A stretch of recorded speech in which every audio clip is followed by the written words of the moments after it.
इस योग में जन्मा जातक धनी, सुखी, महान विद्वान, हाथी, घोड़ा, रथ, यहाँ तक कि सेनाओं वाला होता है। और इस योग में जन्मा जातक जो होता है उसका पुत्र उससे भी कहीं अधिक महान होता है, उसके नाम को, उसकी ख्याति को उससे कहीं और आगे लेकर जाने वाला होता है ऐसा व्यक्ति का पुत्र। बहुत महान योग है। पाराशर जी ने स्वयं इस योग के बारे में व्याख्या अपनी पुस्तक होरा शास्त्र में की है।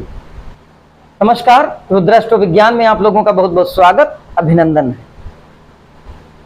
आज हम बात कर रहे हैं, पाराशर जी ने जो अपनी पुस्तक होरा शास्त्र में उल्लेख किया है उसमें एक अध्याय आता है राज योगाध्याय 21वां चैप्टर है।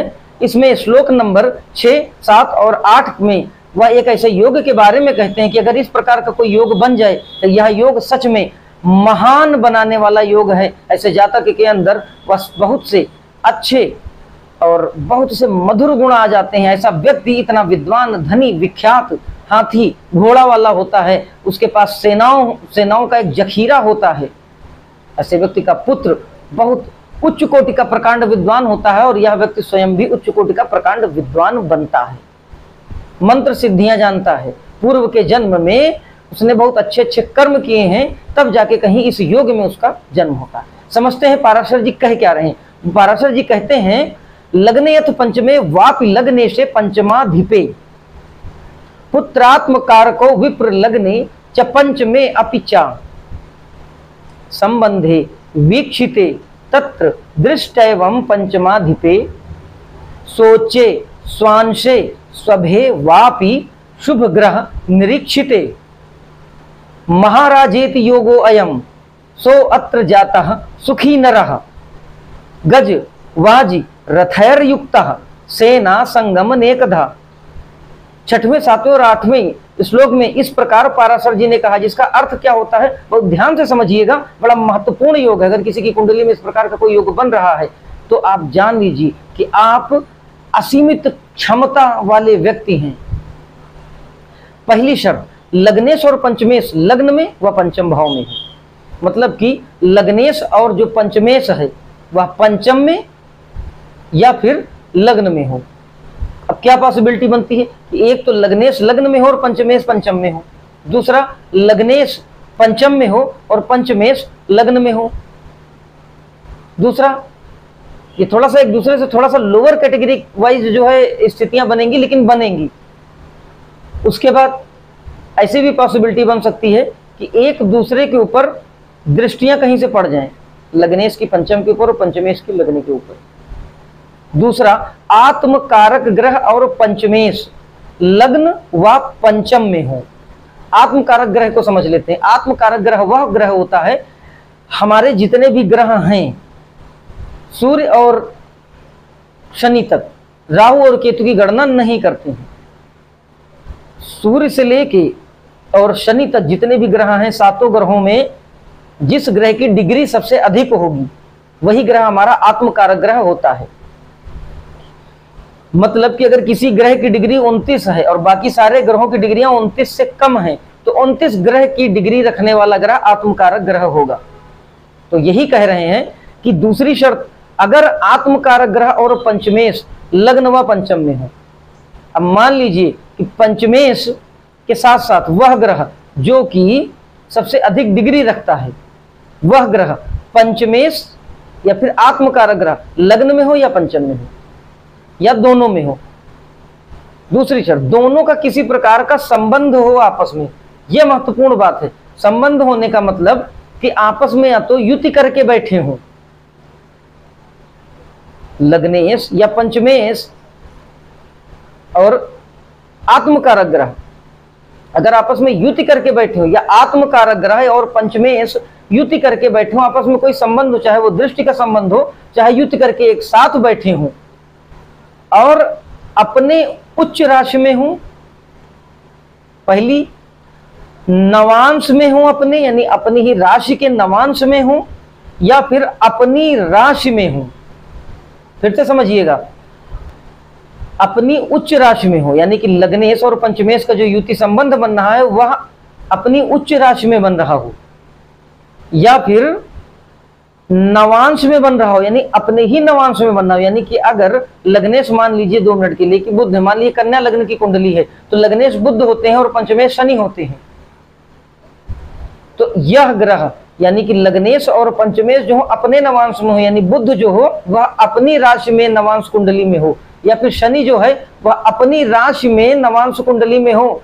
नवांश कुंडली में मकर या कुंभ राशि में शनि बैठे हों, या नवांश कुंडली में बुध मिथुन या फिर कन्या राशि में बैठे हों, तो यह योग बनता है। या फिर इनका आपस में कोई विशेष दृष्टि संबंध हो। इन शर्तों को अगर किसी को जातक कोई अपनी कुंडली में पूरा कर रहा है तो महाराज नामक योग बनता है। फिर से समझिएगा, लग्नेश और पंचमेश लग्न व पंचम में हो, यानी लग्नेश लग्न में हो जाए, पंचमेश पंचम में हो जाए, या फिर लग्नेश और पंचमेश का आपस में स्थान परिवर्तन हो जाए, पंचमेश लग्न में आ जाए और लग्नेश पंचम में आ जाए। आत्मकारक ग्रह वो ग्रह जो जिसकी सबसे अधिक डिग्री हो राहु केतु को छोड़कर, और पंचमेश यानी 5वें भाव का जो स्वामी ग्रह है वह लग्न व पंचम में हो, यानी कि वही स्थितियां कि लग्न में हो व पंचम में हो, दोनों का किसी प्रकार का आपस में संबंध हो, या तो युति करके एक साथ बैठे हो या आपस में कोई स्थान परिवर्तन हो रहा हो, और अपने उच्च राशि में हो या फिर अपने ही राशि के नवांश में हो, या फिर अपनी राशि में हो, जन्म कुंडली में अपनी राशि में हो या अपनी उच्च की राशि में हो, और या फिर नवांश में हो तो अपनी ही राशि में हो, तो महाराज नामक योग बनता है। महाराज मतलब लॉर्ड, तो ऐसा व्यक्ति लॉर्ड होता है, महाराजा वाले गुण होते हैं, महाराजाओं वाली उसको व्यवस्था मिलती है। धन धान्य सुख सुविधा ऐश्वर्य प्रसिद्धि घोड़े हाथी रथ सेना पुत्र के माध्यम से लाभ, क्योंकि लग्न से भी निर्मित हो। लग्न कौन है? लग्न आप है। लग्न जो है यह हमारा केंद्र भी है और त्रिकोण भाव भी है, सबसे शुभ भाव है। लग्न मतलब आप, मतलब वह व्यक्ति स्वयं। तो उस व्यक्ति का अगर सीधे पंचम यानी त्रिकोण से भी अगर कोई इस प्रकार का सुंदर संबंध बन जाए, तो लग्न और पंचमेश यानी कि केंद्र और त्रिकोण का संबंध बन जाए, तो इससे सुंदर राजयोग निर्मित नहीं हो सकता। पाराशर जी इसीलिए कहते हैं, उन्होंने अपने श्लोक में इसीलिए कहा है। तो अब देखिए, घोड़ा हाथी और रथ का समय तो चला गया, तो अब आज के डेट में अगर इस तरीके की कोई कुंडली बनती है तो ऐसे व्यक्ति के पास अपडेटेड वर्जन होगा, यानी कि ऐसा व्यक्ति जो होगा उसके पास रथ की जगह वाहन होंगे, यानी कि गाड़ियां होंगी, एक से एक लग्जरी गाड़ियां हो सकती हैं। सेना का मतलब हो सकता है कि वो खुद के बॉडीगार्ड रखे, या फिर अगर किसी बहुत अच्छे प्रोफेशन में है यानी राजा के समान किसी पद को धारण करता है तो उसको प्रोटेक्शन मिले। जैसे बड़े स्तर पे जो हमारे जज होते हैं, न्यायाधीश महोदय होते हैं, या और भी उच्च पदों पर आसीन जो लोग होते हैं, इनको भी तो एक तरीके की सेना मिलती है प्रोटेक्शन के लिए। इस प्रकार की हो सकता है कि इनको फोर्स मिले। तो इस प्रकार के योग में जन्मे जातक को इस प्रकार के संसाधन सुख धन ऐश्वर्य सब कुछ मिलता है। आज पाराशर जी के होरा शास्त्र पे हम लोगों ने चर्चा की, श्लोक नंबर 6, 7 और 8 राजयोगाध्याय नामक चैप्टर में 21वें खंड में। इसी प्रकार हम आगे बातचीत करते रहेंगे कि जो हमारे ऋषि मुनि रहे हैं उन लोगों ने किस प्रकार योग की व्याख्या की है, और कुंडली में किस प्रकार के योगों से किस प्रकार के योग निर्मित होते हैं और क्या क्या लाभ देखने को मिलते हैं। इन्हीं शब्दों के साथ इस वीडियो को यहीं विराम देता हूं। अगले वीडियो में फिर किसी महत्वपूर्ण रोचक ज्ञानवर्धक जानकारी के साथ आपसे भेंट होगी। तब तक के लिए जय महाकाल।